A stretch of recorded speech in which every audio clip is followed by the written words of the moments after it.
আজ পর্যন্ত কোনদিন মুসলমানদের উৎসব শবে বরাত একটা হিন্দু মসজিদে দেখার জন্য আসলো না। মুসলমানদের উৎসব শবে কদর একটা হিন্দু কোনদিন চাওয়ার জন্য আসলো না। মুসলমানদের উৎসব রমজান মাসের রোজা একটা হিন্দু কোনদিন তোমার সাথে সমাজ করার জন্য রাখলো না। একটা হিন্দু কোনদিন তোমার ঈদের নামাজে আসলো না। একটা হিন্দু কোনদিন তোমার সাথে তোমার নামাজে অংশগ্রহণ করলো না। তোমাকে দেখার জন্য পর্যন্ত আসলো না। তার কারণ হলো হিন্দুরা মনে করে এটা মুসলমানের উৎসব, আর তুমি মুসলমান হইয়া হিন্দুর দুর্গা পূজায় কিভাবে গেলা?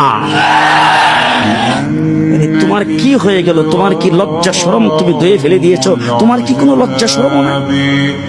তোমার কি কোনো লজ্জা শরম নাই? আবার কি সুন্দর বলতেছ ধর্ম যার যার উৎসব সবাই। হাই হাই হাই, ও মুসলমান যুবকেরা ভালো করে শোনো, ধর্ম যার যার উৎসব সবার, তাইলে বিয়া যার যার বউ তো সবার। জি, বিয়ে যার যার বউ সবার, পুষ্কুনি যার যার মাস সবার, গাছ যার যার ফল সবার, ক্ষেত যার যার ফসল সবার, দোকান যার যার মাল সবার। এখন ঘুমাইছে কি কথা বলেন না কেন?